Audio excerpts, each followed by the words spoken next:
Over the weekend, 132 people were killed in attacks in Paris. They were carried out by ISIS, and here's what we know right now. France has officially declared that they are at war with ISIS. There is now an international manhunt for the suspects involved in the attacks, and President Barack Obama has vowed to stand in solidarity with the G20 nations in hunting down the attackers to bring them to justice for their crimes. We also have breaking news, though, just happening right now. ISIS right now is reportedly threatening D.C., telling the city to be on, quote, high alert. So we'll have updates on that story throughout the show as it comes in. Now, tributes to the victims appeared globally. With more on the ways RMU students were dealing with the news, here's RMU Live's Morgan Torsha. This past Friday, Paris went under a series of attacks led by ISIS that left hundreds dead and even more wounded. We went around and asked Robert Morris students how they felt about the attacks. I thought it was terrible. I don't like violence, really. I mean, I don't know. It's hard to understand what's going on, really, with the world today. But I also don't think it's the best answer is to retaliate. I think violence just leads to more violence, and I don't know what we need to do, really. So I just immediately thought back to 9/11. It's not the same thing, but it's basically the same thing. It's happening to them, and I just keep thinking it's not going to stop in Paris. It's going to keep going, and that's just really scary for the world. I was actually in my room on Snapchat, and I was looking at it, and there was a theme that was going on, and I was like, "What is this?" And then someone actually had to explain it to me. And I was like, oh, it was very devastating. I didn't really know how to react at first. I see on Facebook everybody's lighting up with the flag, and Obama's made statements, so I think we're really supporting them, helping them out. I guess there is kind of a paranoia. I've been hearing that ISIS is coming for us next, but I really don't know what to expect. Our security's been pretty high since 9/11. I think we'll probably be fine, but we have to be still pretty careful. Keep an eye out for things, keep an eye out for things that are suspicious. But other than that, I think we'll be fine. Paris is still trying to recover from the attacks. Meanwhile, the U.S. itself has its guard up for the coming holidays. Reporting from outside of Nicholson, I'm Morgan Torsha with Century Media.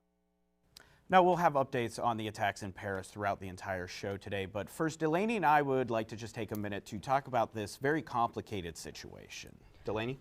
So, Eddie. Yes. Friday evening, I don't know about you, but I got an update on my phone saying that Paris was under terrorist attack. Sure. And we do know that 6 locations were attacked. They were restaurants, the concert hall, I think it was the Bataclan concert hall. Was that not the name? Correct. So there were 6 locations that were attacked. There were 3 teams. They were staged and coordinated throughout those 6 locations in Paris. As you mentioned, a concert hall and 2 restaurants were these specific places focused. The French began their retaliation over the weekend against ISIS already.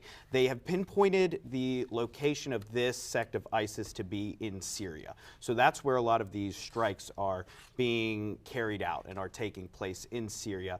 One of the important things that I've seen, though, coming out of these news reports is we've heard a lot in the last few weeks about Syrian refugees leaving the country. And while a few of these men did purportedly come from those channels, all refugees from Syria are not the people who carried this out. So that's an important thing to take away from this entire situation. But Syria is the main location of where this happened.